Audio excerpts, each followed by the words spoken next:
नमस्कार, आप देख रहे हैं न्यूज तक। और जैसा आप जानते हैं, दिल्ली चुनाव के नतीजे आ चुके हैं। भाजपा भारी जीत जो है वो दर्ज कर चुकी है दिल्ली में, और आम आदमी पार्टी बहुत ज्यादा पीछे पिछड़ती हुई नजर आ रही है, हार चुकी है चुनाव। विश्लेषण करेंगे इस बात का कि जो कांग्रेस फैक्टर है, क्या उसने आम आदमी पार्टी को कितना नुकसान पहुंचाया है। लोकसभा चुनाव में जो साथ में लड़ रहे थे, दिल्ली में आकर अलग अलग हो गए, क्या उसका खामियाजा भी इस चुनाव में भुगतना पड़ रहा है आम आदमी पार्टी को? क्योंकि इतना महत्वपूर्ण राज्य है और हार का सामना यहाँ पर आम आदमी पार्टी को इस चुनाव में करना पड़ा है। आपके विश्लेषण के मुताबिक तक चैनल्स के मैनेजिंग एडिटर मिलिंद खांडेकर जी हमारे साथ हैं। लगता है सेंधमारी हुई है, आम आदमी पार्टी को नुकसान उठाना पड़ रहा है बहुत ज्यादा। देखिए, दो आंकड़े मैं आपको बताता हूं कि कैसे नुकसान हुआ है। अगर आप कुल वोटों का अंतर देखेंगे दोनों पार्टियों में, अभी तक का जो आंकड़ा है उसके हिसाब से 46% से थोड़ा सा अधिक वोट मिल रहा है भारतीय जनता पार्टी को, और 44% के लगभग मिल रहा है आम आदमी पार्टी को। मतलब 2% का अंतर है। और कांग्रेस का वोट जो पिछली बार 4% था, वो अब 6% से अधिक हो गया है। तो कहने का मतलब ये है कि ये जो अगर आप देखेंगे कि 2% जो कांग्रेस का वोट बढ़ा है, अगर वो नहीं बढ़ता, मान लीजिए वो वही रहता जो पिछली बार था, तो दोनों भारतीय जनता पार्टी और आम आदमी पार्टी की सीटें का वोट शेयर लगभग बराबर हो जाता, 46% पे हो जाता। ये अगर हम ये एज्यूम करते कि कांग्रेस का वोट हम वहाँ पे ट्रांसफर हो जाता तो ये बात तो बिल्कुल साफ है कि अलग अलग लड़ने से, क्योंकि जो हार हुई है वोटों के मामले में वो बड़ी मामूली सी अंतर से 2.5 से 3 लाख वोट कम पड़े हैं आम आदमी पार्टी को। अब भारतीय जनता पार्टी को लगभग 2.5-3 लाख वोट ज्यादा पड़े हैं। तो अगर ये दोनों साथ लड़ते तो ये अंतर और कम हो सकता था। ये एक संभावना है, वो किंतु परंतु हम कह सकते हैं कि अगर ऐसा होता तो वैसा होता। लेकिन एक और आंकड़ा मैं बता दूं कि 13 सीटें हमने ऐसी निकाली है निधि, कि जहां पर भारतीय जनता पार्टी को जितनी अंतर से जीत मिली है, उससे अधिक तीसरे नंबर पर जो कांग्रेस पार्टी रही है उसके उम्मीदवार को मिली है। तो क्लियरली इन 13 सीटें आम आदमी पार्टी जहां हारी है, वो 13 सीटों में हारने का कहीं ना कहीं कारण बनी है कांग्रेस पार्टी। और आप ये सोचिए कि जब 23 पर आंकड़ा है अभी आम आदमी पार्टी का, अगर ये 13 सीटें वो नहीं हारते और एक 14वीं सीट जहां पर कांग्रेस हारी है आम आदमी पार्टी की वजह से, तो ये टैली 37 पर हो सकती थी। लेकिन मैंने कहा ना कि अब हारने के बाद आप किंतु परंतु कर सकते हैं, पर कांग्रेस कहीं ना कहीं आम आदमी पार्टी की हार का कारण बनी हुई है।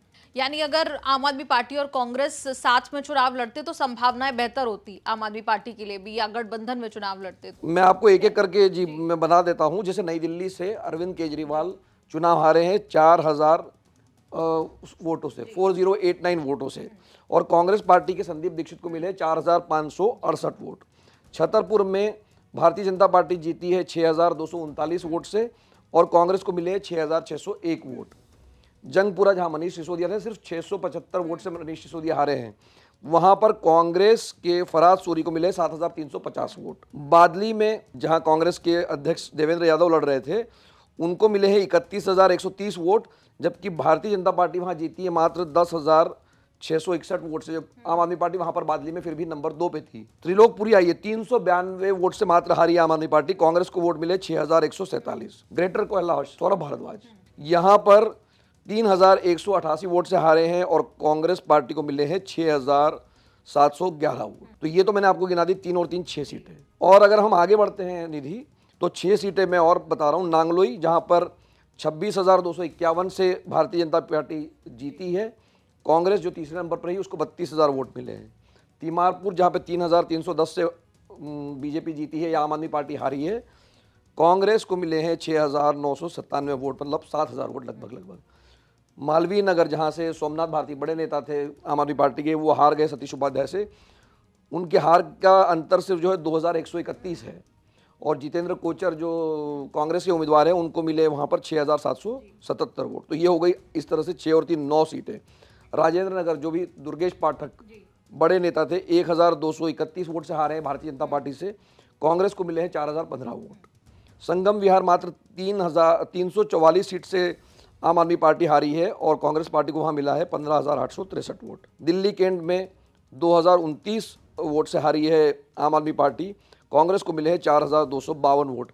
और एक और सीट अभी मेरे पास जो जानकारी आई है वो है मुस्तफाबाद की, जहां 6000 वोट से आम आदमी पार्टी हारी है, और ताहिर हुसैन, इसमें कांग्रेस का योगदान नहीं है, लेकिन ताहिर हुसैन जो कि आम आदमी पार्टी में थे, फिर जेल चले गए दंगे के आरोप में, फिर एमआईएम के से चुनाव लड़े हैं, तो उनको वोट मिले हैं 33,474। तो कहीं ना कहीं एमआईएम भी एक हार का कारण बनी है। और एक और सीट जो कस्तूरबा नगर, जो आपकी सीट है, वहां पर कांग्रेस नंबर 2 पर है और आम आदमी पार्टी नंबर 3 पर है। तो कुल मिला के ऐसी 14 सीटें बैठती है जहां पर वोट के बंटवारे के कारण भारतीय जनता पार्टी को जीत मिली है। तो बहुत बहुत शुक्रिया आपका। हमने समझा कि कैसे 14 सीटों पर खेल होता नजर आया इस दिल्ली चुनाव में। आपको आगे भी ऐसी सारी जानकारी हम लाते रहेंगे। आप देखते रहिए न्यूज़ तक।